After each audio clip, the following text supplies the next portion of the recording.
नमस्कार साथियों, आप सभी यूट्यूब फैमिली और सभी दर्शकों को नए वर्ष की बहुत बहुत बधाई हो। आप सभी लोगों का पूरा वर्ष खुशहाल तरीके से व्यतीत हो। साथियों, आज जिस घटनाक्रम के बारे में मैं बात करने वाला हूं, इसे सुनने के बाद आप अपने दांतों तले उंगलियां दबा लेंगे कि कोई गरीब माता पिता अगर अपनी बेटी को पढ़ने के लिए घर से बाहर भेज दे और वही बेटी 5-6 वर्षों के बाद वहीं शहर में ही शहर के कल्चर में ढल जाए और जैसा शहर में होता है उसी रंग में रंगने लगे। साथियों, यह कहानी है एक 18 साल की एक लड़की की जो घर से पढ़ने के सिलसिले से बाहर जाती है। साथियों, यह कहानी है एक 18 वर्षीय रोशनी नाम की लड़की की जो कासगंज की रहने वाली थी और वहां से यह पढ़ने के लिए दिल्ली शहर जाती है। वहां यूपीएससी की तैयारी करना शुरू कर देती है। एक किराए पर कमरा लेती है। जिस घर में यह किराए पर कमरा लेती है, कुछ दिनों के बाद ही यह उसी के मकान मालिक के बेटे को पसंद करने लगती है। मकान मालिक के बेटे का नाम पुष्पेंद्र था। दरअसल रोशनी और पुष्पेंद्र दोनों जब अकेले छत पर रहा करते थे तो धीरे धीरे यह लोग बातें करते थे, क्योंकि पुष्पेंद्र भी यूपीएससी की तैयारी कर रहा था। यह लोग साथ में ग्रुप स्टडी किया करते थे, बैठा करते थे। धीरे धीरे इन दोनों के बीच में नजदीकियां बढ़ना शुरू हो जाती हैं। साथियों, जो पुष्पेंद्र था वह भी जहां रोशनी ने कोचिंग सेंटर में एडमिशन कराया हुआ था वह भी वहीं एडमिशन करवा लेता है। दोनों साथ में कोचिंग जाते, घर आते। दरअसल दोस्तों, यह लोग बहुत ही क्लोज हो जाते हैं, यहाँ तक कि एक दूसरे को दिल दे बैठते हैं। धीरे धीरे साथियों, इधर 2-3 सालों का जब समय बीता, रोशनी के जो माता पिता थे वह जब घर से खर्च देने बंद कर देते हैं, क्योंकि रोशनी बड़े ही गरीब परिवार से आती थी। इसके माता पिता बड़े ही गरीब थे, दिहाड़ी पर मजदूरी करके अपने बेटी का पालन पोषण कर रहे थे, पढ़ा लिखा रहे थे। लेकिन उधर जो बेटी थी वह पढ़ने के साथ साथ, पढ़ाई करने के साथ उसका माइंड डाइवर्ट हो चुका था। वह दिल्ली के कल्चर में ढंग चुकी थी। वह दिल्ली के कल्चर में उस पुष्पेंद्र नाम के लड़के के साथ बिताया करती। जब देखो वह पार्कों में दोनों एक दूसरे की बाहों में समाये रहते थे। दरअसल धीरे धीरे इस रोशनी के घर से खर्च आने बंद हो जाते हैं तो पूरा खर्च वह पुष्पेंद्र ही उठाने लगता है। यहाँ तक कि जो किराया होता है, पुष्पेंद्र उस रोशनी से घर का किराया भी नहीं लिया करता। धीरे धीरे समय बीत ही रहा था कि साथियों, एक दिन पुष्पेंद्र और जो रोशनी होते हैं दोनों पार्क में एक दूसरे की बाहों में सिमटे हुए थे। साथियों, तभी जो पुष्पेंद्र का पिता रघु सिंह होता है वह अचानक वही पार्क में घूमने के लिए चला जाता है और जब अपने बेटे और अपने किराएदार रोशनी को दोनों को एक दूसरे की बाहों में देखता है तो बड़ा हैरान हो जाता है, क्योंकि जो रघु सिंह था यह बड़ा अय्याश टाइप का था, बहुत ही शराब का सेवन करता था और बहुत ही लालची था। दरअसल नाड़े का बड़ा ही ढीला था। जिन महिलाओं को यह देख लेता दोस्तों उसी के फेवर में लग जाता था। साथियों, वहां से देखने के बाद यह घर आता है। रघु के दिमाग में अचानक ही अजीबोगरीब ख्याल आना शुरू हो जाते हैं। वह सोचने लगता है कि यह लड़की तो हमारे घर पर किराए पर रहती है। शायद मेरा बेटा इससे जब रूम का भाड़ा लेने जाता है वह कह देता है कि लड़की ने तो भाड़ा दे दिया, लेकिन यह शायद उससे भाड़ा नहीं लेता। जब इसके साथ यह बाहों में बाहें डालकर बैठा हुआ है तो भला इससे यह पैसे क्यों लेता होगा, और यह लड़का मुझसे ज्यादा पैसे लेता है, इसका खर्च भी उठाता होगा। जब पिता यह सब सोचने लगा कि किस तरह से यह लड़की मेरे बेटे का फायदा उठा रही है, पूरा खर्च ले रही है और अय्याशी से घूम रही है, दरअसल उसके दिमाग में इसी के बारे में ख्याल चलना शुरू हो जाता है। दोस्तों, अगला दिन होता है। जो रघु होता है वह अपने बेटे पुष्पेंद्र को बुलाता है और कहता है कि बेटा, तुम्हें मुंबई जाना होगा, क्योंकि रघु की जो रिलेशन वाले थे वह मुंबई में रहा करते थे। कुछ काम के सिलसिले से वह अपने बेटे को मुंबई रिलेशन में भेज देता है और कहता है तुम जाओ, बहुत ही जरूरी काम है और वहां जाने के बाद मैं तुम्हें बताऊंगा कि आखिर तुम्हें क्या करना है। दरअसल वह काम का हवाला देकर अपने बेटे को मुंबई भेज देता है। भेजने के बाद इधर दोस्तों जो रोशनी थी वह रूम पर अकेली हो जाती है और अकेली होने के बाद जो रघु था वह रोशनी के रूम पर चला जाता है। रोशनी जैसे ही साथियों इस रघु को देखती है वह उसे बड़े प्यार आदर के साथ अपने रूम पर बिठाती है। बिठाने के बाद जो रघु था दोस्तों, उसने भी शरीर को भी मेंटेन करके रखा था, शराब का काफी सेवन करता था। वह रोशनी को रूम के भाड़े के लिए कहने लगा और वह रोशनी से कहता है कि तुमने कई महीनों से रूम का भाड़ा नहीं दिया है।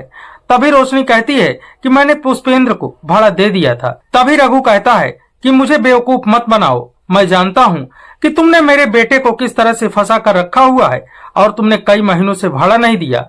अगर मैं चाहूं तो तुम्हें अभी इसी वक्त इस रूम से बाहर निकाल सकता हूं, तुम्हारा बाहर सामान फेंक सकता हूं। इसीलिए मैं जो कह रहा हूं मेरी बातों को सुनो। दरअसल रघु उस लड़की से कहता है कि देखो, अगर तुम चाहती हो कि यहाँ अच्छे से रहो और तुम्हारी जो जरूरत की चीजें हैं वह भी हम पूरी कर दें तो मेरी बातों को मान लो, तुम मेरे साथ समय बिता लो और मेरे साथ संबंध बना लो। दरअसल जैसे ही रोशनी यह सब बातें सुनती है वह आग बबूला हो जाती है और रघु को समझाने लगती है कि देखो, मैं ऐसी वैसी लड़की नहीं हूँ, ये सब नहीं कर सकती। तभी रघु समझाता है कि तुम मेरे बेटे के साथ पार्क में क्या कर रही थी। अब मैं तुम्हें अपने रूम में नहीं रखूंगा, मेरे घर से बाहर निकलो, जहां तुम्हें जाना है चली जाओ। रोशनी के पास कोई चारा नहीं था क्योंकि रोशनी के जो माता पिता थे वह बहुत ही गरीब घर से बिलोंग करते थे, अब उसको पैसे भी नहीं देते थे।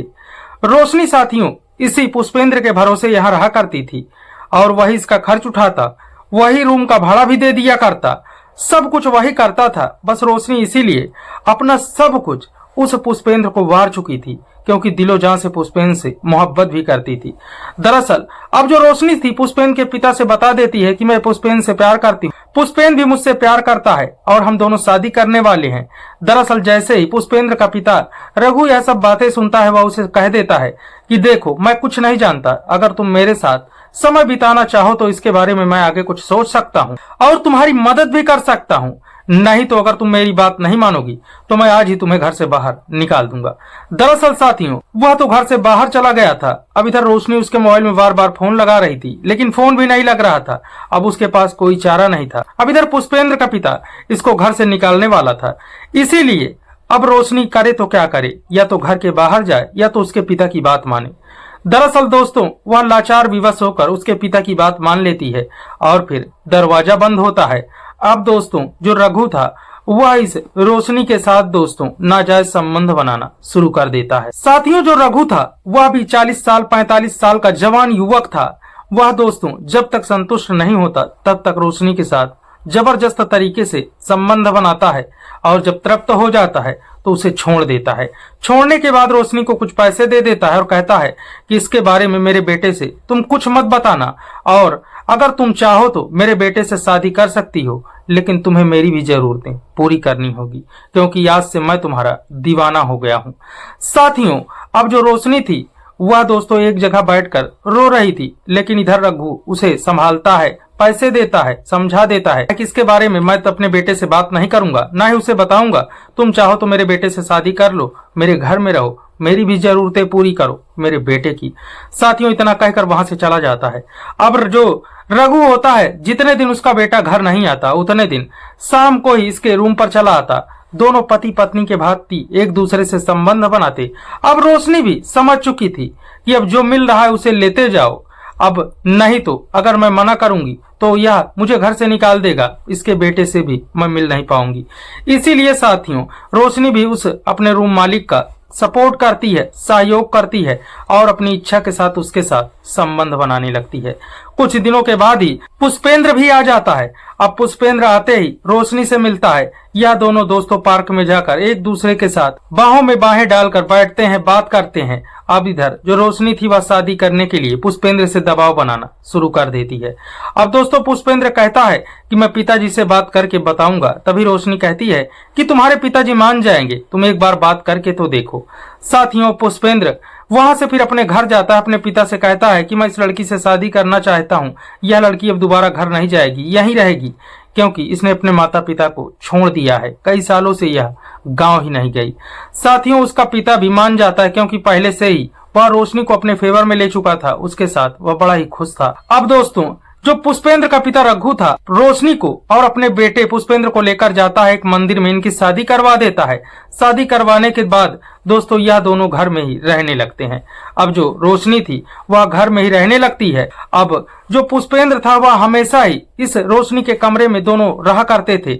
अब 2-3 दिनों का समय बीता। अब जो पुष्पेंद्र का पिता रघु था रोशनी से मिल नहीं पा रहा था, इसीलिए वह कोई बहाना करके अपने बेटे को मार्केट भेज देता है और मार्केट भेजने के बाद अपने बहू के कमरे रोशनी के कमरे में चला जाता है। रोशनी से कहता है कि बहुत दिनों बाद आज मिली हो, आज तो मैं तुम्हारे साथ संबंध बना के ही रहूंगा, क्योंकि मैंने तुम्हारी शादी करवा दी और तुम्हारी शादी तो मैंने अपने लिए ही करवाई है कि कम से कम तुम मेरा साथ दोगी।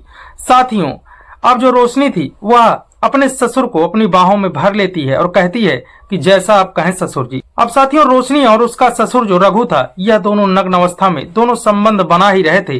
दोस्तों यह दोनों संबंध बना ही रहे थे कि दोस्तों इतने मदहोश हो जाते हैं कि यह लोग भूल ही जाते हैं कि यह जो रघु जिसके साथ संबंध बना रहा है वह उसकी बेटे की पत्नी है और यह जिसके साथ संबंध बना रही है यह इसका ससुर लग रहा है।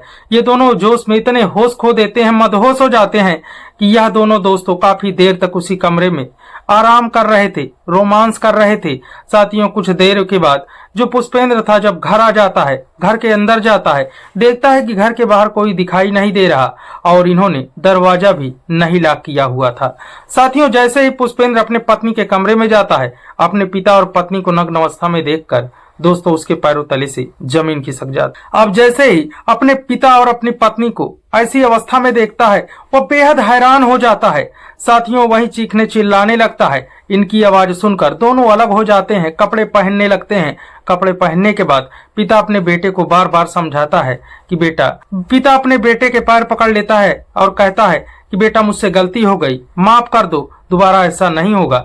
दरअसल वह वहां पर तो कुछ नहीं कहता, पिता वहां से चला जाता है या फिर अपनी पत्नी रोशनी के पास जाता है और दोस्तों कि मैंने तुम्हें प्यार किया, इतने सालों से मैं तुम्हारा खर्च उठा रहा हूँ, तुम्हारे साथ रह रहा था, तुम्हारी हर जरूरतों को पूरी कर रहा था। मैंने सोचा तुमने अपने माता पिता को छोड़कर मुझे अपनाया है, मैं भी तुम्हें जीवन भर खुश रखूंगा, लेकिन तुमने तो अपना रंग दिखा दिया, तुमने तो मेरे पिता के साथ ही यह सब क्या कर दिया। दरअसल साथियों, जो रोशनी थी वह वहीं फूट फूट कर रोने लगती है। फिर पूरे घटनाक्रम को इस पुष्पेंद्र को बताती है कि जब तुम मुंबई चले गए थे तभी से तुम्हारे पिता मेरे साथ संबंध बनाने लगे। आखिर मैं क्या करती, मुझे घर से बाहर निकाल रहे थे, इसीलिए उन्होंने कहा कि अगर तुम मेरा साथ दोगी तो मैं तुम्हारी शादी अपने बेटे से करवा दूंगा और तुम मेरे घर में रह सकती हो। इसीलिए अब तुम घर पर नहीं थे तो मेरे साथ जबरदस्ती करने लगे। अगर मैं उसके साथ नहीं करती तो मुझे घर से बाहर निकाल देते। दरअसल साथियों, जो पुष्पेंद्र था अपनी पत्नी से कहता था कि तुम्हें एक बार भी जब मेरा पिता ऐसा बोल रहा था तो बताना चाहिए, मना करना चाहिए था, बताना चाहिए था कि तुम्हारा पिता ऐसे ऐसे मेरे साथ कर रहा है, तो मैं कुछ इलाज करता, मैं कानून का सहारा लेता या फिर मैं ही उसे समझा देता। लेकिन तुमने भी गलत किया, तुमने मेरे पिता के साथ ऐसा कुछ किया। निकल जाओ, मेरी नजरों के सामने से हट जाओ, अब मेरे घर में तुम नहीं रहोगी। दरअसल बार बार पति अपनी पत्नी को हटाता है, भगाने लगता है, लेकिन पत्नी बार बार जब अपनी गिल्टी फील करती है, क्षमा मांगती है, तो जो बेटा होता है वह माफ कर देता है पत्नी को लेकर। दोस्तों वह कहता है ठीक है, अब मैं अपने पिता के घर पर नहीं रहूंगा, चलो हम लोग। जो बेटा होता है वह अपने पिता की सारी धन दौलत, रुपया पैसा सब कुछ ठुकरा कर पत्नी को लेकर दोस्तों बहुत दूर चला जाता है, एक किराए का कमरा लेता है और पत्नी के साथ जीवन व्यापन करना शुरू कर। साथियों, कुछ सालों के बाद जब इधर रघु घर पर अकेला हो जाता है, क्योंकि इसकी पत्नी तो कई सालों पहले गुजर चुकी थी, घर पर कोई नहीं था, अकेला बेटा ही था। जब बेटा अलग इस रोशनी के साथ रहने लगता है तब साथियों यह जो पिता था 3-4 सालों के बाद बेटे को ढूंढते हुए उसके पास पहुंचता है, उसके पैरों में गिरकर माफी मांगता है और फिर साथियों उनके सामने जाकर उनके पैरों में गिरकर माफी मांगता है। कहता है ऐसा कुछ नहीं होगा, मैं जिधर कहोगे मैं उधर एक कोने में पड़ा रहूंगा, तुमसे बोलूंगा भी नहीं, अगर एक रोटी दोगे तो खा लूंगा, मुझे माफ कर दो। साथियों, फिर जो बेटा होता है वह अपने पिता को डांट कर भगा देता है और वहीं किराए के कमरे में अपनी पत्नी को लेकर रहने लगता है।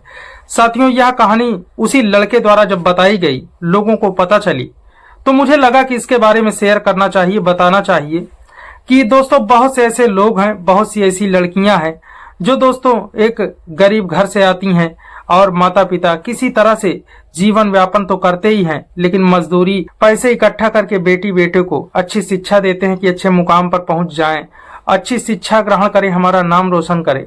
लेकिन जो लड़के और लड़कियां हैं दोस्तों, शहर जाकर उसी कल्चर में ढल जाते हैं दोस्तों, पढ़ाई छोड़कर प्यार मोहब्बत में लग जाते हैं और दोस्तों फिर वो लोग माता पिता को भूल ही जाते हैं, उधर ही अपना जीवन ही बसा लेते हैं। अब इस लड़की ने ही कुछ ऐसा किया, अपने माता पिता को भूल कर उसी तरह वहां जहां पढ़ रही थी वहीं लड़के से शादी की और वहीं कई घटनाओं को अंजाम दिया। फिर अकेले एक लड़के के साथ जीवन व्यापन करने लगी। यह लड़का जब पूरे घटनाक्रम को अपने दोस्तों से अपने आप बीती बताई तो मुझे लगा कि इसके बारे में आपसे शेयर करना चाहिए, बताना चाहिए कि बहुत से ऐसे लोग हैं जिनके साथ ऐसी घटनाएं हो जाती हैं जिनकी कल्पना भी करना मुश्किल हो जाता है। तो साथियों, इस पूरे घटनाक्रम के बारे में आप लोगों की जो भी राय हो हमें जरूर दीजिएगा। मिलते हैं फिर एक नई घटना के साथ। धन्यवाद।